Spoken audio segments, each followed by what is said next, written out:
नमस्कार। शाम का समय 15 जुलाई। स्वागत है आपका ग्रोथ इन्वेस्टिंग के चैनल पे। मैं हूं आपका host Narendra.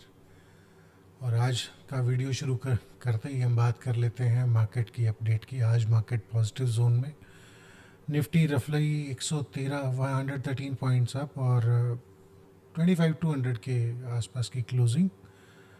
Advance decline ratios on NSE remains 1966 advances and 963 as declines.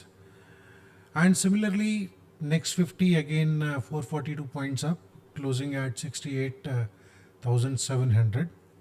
I am saying only the round figures, you can say maybe some plus minus. Mid cap rose 201 points और 22,000 का round level है इसमें. And small cap again 143 points and a round level of 18,000, 17,952. Advanced decline ratios in all segments remain high in all indexes. Sectoral, today there is no loser. Technically all had been in gain, and highest gainer had been auto, followed by healthcare and then followed by pharma. These are the three sectoral gainers for today. And in terms of gainers and losers, still we have gainers and losers because we have advance and declines. In Nifty 50, since I have told you sectoral, it is auto, healthcare and pharma. So Hero Moto and Bajaj and Sun Pharma remain the winners. And in terms of decline, HCL Technologies, SBI Life and Zomato remain the top three losers. And disclaimer, these stocks are not investment advice. These are the top gainers and losers as listed on the NSE site. And standard disclaimers is investing in securities market is a risky business. Please consult your SEBI registered advisor for this.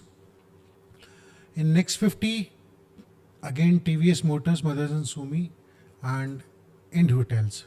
These are the top three gainers. And on the losing side, Swiggy, ABB and ICICI General Insurance. Though this ICICI profit remains very high, it has declared the profit for this quarter, which is Q1. Approximately 748 crores is the profit. In mid-cap space, KEI, Nippon Mutual Fund, which is NAM India, and Patanjali remain the winner. And on the loser side, you see Ola Electric and Premier Energy and JSW Infra. On the small cap, Swan Energy, Fact and Shobha remain the gainer, and JP Power, Inox Wind and Tejas Net remain the loser. JP Power ने कल upper circuit लगाया था, आज शायद ये loser की list में रहा. So it happens in these penny stocks. They jump like jumping jacks, and someday they got upper circuit, someday it got lower circuit. So this happens, and these are the risks associated with penny, micro, nano caps. And so it remains.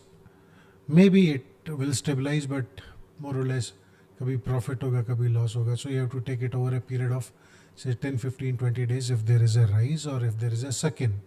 You never know, because company में पीछे आया था कि Adani Group is the lead bidder for JP Power and they are trying to acquire it from JP Group. So वो news हमने cover की थी. देखते हैं उसका कितना इम्पैक्ट होता है.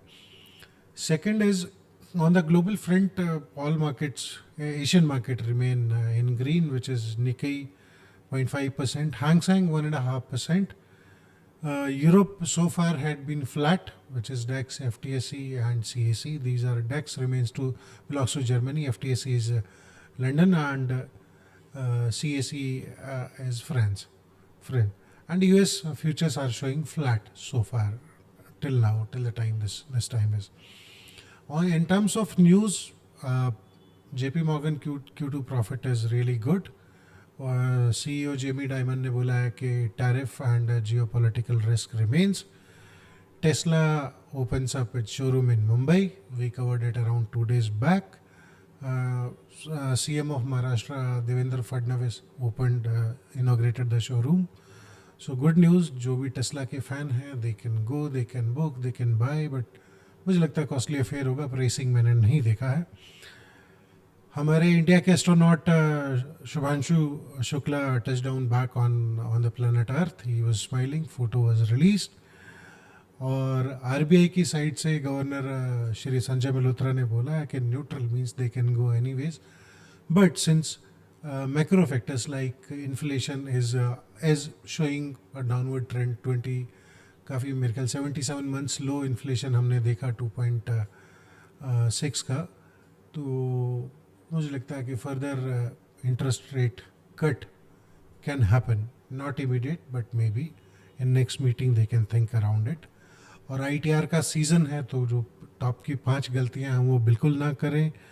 उनको मैंने नोट डाउन किया है। एक तो wrong selection of ITR form, error in personal info, wrong bank account in case you are applying for a refund, missing income details or ignoring little income details can get you in soup, because आजकल सारा technology से होता है और ₹1 का difference भी system ढूंढ लेता है और डिमांड भेज देता है।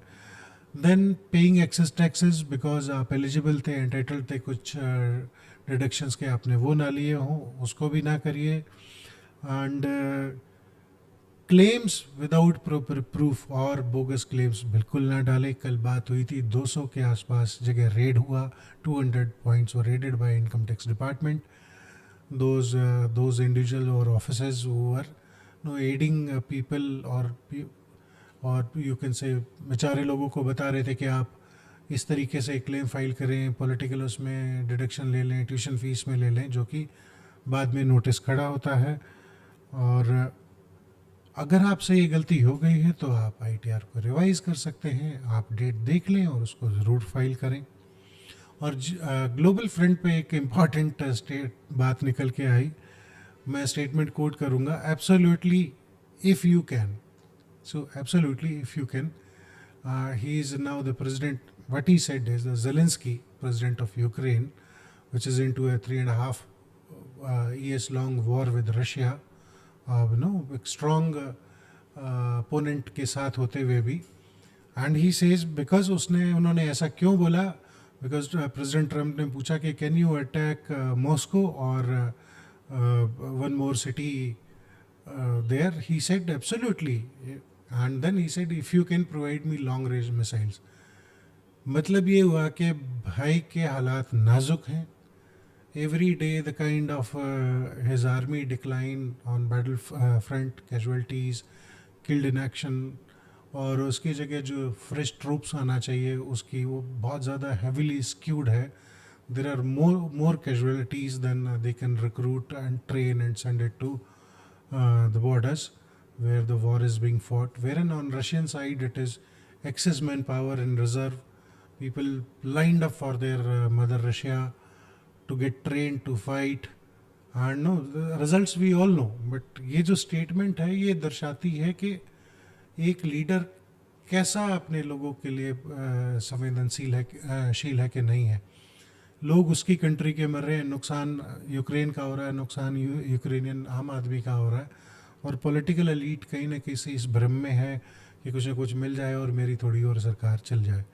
तो ये इस तरह का बिहेवियर एक कंट्री को डुबो देता है। Russia also knows, they are also, Russia war of attrition में बड़ा ज़बरदस्त है, वो आज से नहीं, वर्ल्ड वॉर 2 से है। Russia was the only country which defeated Nazi Germany that time and war of attrition. So Russia के साथ तो थोड़ा सा कम्पीट करना मुश्किल होगा, whether it is technology, money और anything else, natural resources. Russia के बारे में यूएस में कहा भी जाता है कि it's patrol station with lot of nuclear bombs, and still Zelensky says he can attack Moscow। और पिछले कुछ दिनों में रशिया ने जो ताबड़तोड़ इसके कीव के ऊपर हमले किए हैं, ड्रोन मिसाइल और ये, उसके बाद भी अगर बोल रहा है तो वी शुड थिंक कि probably he need to consult with his people. और दूसरी हमारा प्यारा देश पाकिस्तान, वहाँ के acting prime minister Shahbaz Sharif ने एक 22 मई को चिट्ठी लिखी थी उनके भाई ब्रदर टर्की को, और उस चिट्ठी की कुछ बातें सामने आई निकल के। तो मजाक के तौर पे मैं इसको बताना चाह रहा हूँ, बट ये सीरियस बात है कि घर में खाने के लाले पड़े हैं और आदमी जो बड़ी बड़ी बातें कर रहे हैं। सो व्हाट इज़ हैपनिंग, क्या हुआ है यहाँ पे कि चिट्ठी लिखी उन्होंने, और एक प्रोजेक्ट था इनका, प्रोजेक्ट का नाम था मिलगेम, MILGEM। ये नेवल फोर्सेस की मॉडर्नाइजेशन में था, जिसमें सबमरीन बनाना, उसको मतलब indigenise submarine banana. But Turkey बहुत समझदार है, वो भाई भाई बोल के उसका बेवकूफ़ बनाता रहा। तो ये तकरीबन 1 बिलियन यूरो की डील थी। और 1 बिलियन यूरो, आप यूरो को भी 80 रुपया या 85 रुपया इंडिया के हिसाब से मान के काम कर लें, तो 1 बिलियन तकरीबन 100 करोड़ होता है। 1 बिलियन यूरो, 100 करोड़ यूरो, और उसको आप 100 से मल्टीप्लाई कर दें तो वो तकरीबन तकरीबन 10,000 करोड़ की डील बन जाती है। तो टर्की ने उसमें सारा मेन अपने पास रखा, पाकिस्तानियों को बोला कि तुम बस इसको बना लो सबमरीन को, बाकी सारा हम कुछ देंगे, टेक्नोलॉजी अपने पास है। तो चिट्ठी में पाकिस्तान के प्राइम मिनिस्टर ने बोला कि भाई हमारे पास तो बहुत ज़्यादा एक्यूट फाइनेंशियल क्राइसिस आ गई है, और हम चाहते हैं कि आप हमारी पेमेंट्स को डेफर करें 2-3 साल के लिए विदाउट एनी पेनल्टी। और ये पेमेंट जानी थी टर्किश डिफेंस कंपनी है एसफैट, ASFAT उसको। तो पाकिस्तान की ऐसी हालत क्यों हुई है? एक तो उनकी करेंसी जो है 2018 से लेके अब तक तकरीबन 60% डिवेलुएट हो गई। ओके, सो मान लीजिए $1 के अगेंस्ट में अगर वो पहले 100 पाकिस्तानी रुपए का $1 लेते थे, तो अब 160 पाकिस्तानी रुपए का $1 लेते हैं। और इनका फॉरेन एक्सचेंज ड्विंडलिंग है या बहुत कम है। और जब भी कोई फॉरेन करेंसी आप करते हो, तो मान लीजिए इन्होंने कोई सौदा किया था जिसमें 100 पाकिस्तानी रुपए इन्होंने सोचे थे कि $1 के अगेंस्ट, अब उनको इसके लिए 160 पाकिस्तानी रुपए देने पड़े, तो कॉस्ट 60% इनके लिए बढ़ जाती है। और दूसरी हालात ये है कि जो भी पाकिस्तान का रेवेन्यू है उसका 40% हिस्सा, 40% दे यूज़ इन डेट सर्विसिंग, यानी कि ब्याज और मूल, प्रिंसिपल एंड इंटरेस्ट पेमेंट में उनका जाता है। तो ये बहुत बड़ी फिगर है, और पाकिस्तान जैसी कंट्री के लिए जो मूँछों पे ताव दे रहा था कि मैं जीत गया, यार कैसे जीतेगा? सबमरीन बन नहीं रही, लोगों की पेमेंट आप डेफर कराते घूम रहे हो, भाई भाई बोल के कर रहे हो। और ये दो चीज़ें बड़ी फेमस हैं, खास करके टर्की बोलता है ब्रदरली, भाई, मुस्लिम ब्रदरहुड, और US बोलता है फ्रेंड। तो with friend and with brother ये सारी डील हो जाती है, और एंड में जो कंट्री जो इसका भुगत भोगी है वो आम आदमी होता है पाकिस्तान का, जिसको तकलीफ़ आती है। सो ग्राउंड रियलिटीज़ ऐसे ही हैं। हाँ, टर्की के बारे में कभी बात करेंगे यार, टर्की ऐसा क्यों है और उसके क्या सपने हैं, वो क्या सोच रहा है, और किस तरीके से वो अपनी पावर बनाने में लगा हुआ है। सीरिया का जो पतन हुआ या सरकार गिरी असद साहब की, और जो बाद में रशिया पहुँचे, तो इसमें टर्की का क्या रोल है, टर्की ने क्या किया, इस पर बात करेंगे। बट फिलहाल ये ब्रदर ब्रदर बोल के जो पाकिस्तान की इसने लंका लगाई है, या जो सूता है इसको, वो बहुत गंदा है। एंड आई होप इससे पाकिस्तानियों को थोड़ा सा एक सोचने का मौका मिले, देखें वो इसको कि भाई वो ब्रदरहुड के चक्कर में ज़्यादा नुकसान हो गया है, थोड़ा सा सुधरे, थोड़ा सा दिमाग लगाए। और इधर आसिफ मुनीर साहब अपनी फर्स्ट क्लास फील्ड मार्शल की नई ड्रेस पहन के कभी श्रीलंका जा रहे हैं, कभी इंडोनेशिया की बात कर रहे हैं, कभी अमेरिका लंच करने जा रहे हैं। और बात ये भी उठी कि शायद हो सकता है फिर से पाकिस्तान में तख्ता पलट हो, जिसको वहाँ के प्राइम मिनिस्टर ने अभी के लिए, शहबाज शरीफ ने, इसलिए मैंने हंसते हुए बोला था कि एक्टिंग प्राइम मिनिस्टर, तो उन्होंने बोला कि नहीं नहीं ऐसी कोई बात है नहीं। बट पाकिस्तान में जो फील्ड मार्शल मुनीर साहब हैं, उन्होंने अपने आप को फील्ड मार्शल अयूब खान के बराबर रखने की कोशिश की है, तो देखते क्या होता है आगे चल के। तो आज के लिए इतना ही। Thank you so much for listening to our videos, and thank you so much for liking and commenting on it, and we appreciate it. Just keep sharing the love and respect. Thank you. Any questions, please do ask. We will be happy to answer it. Thank you.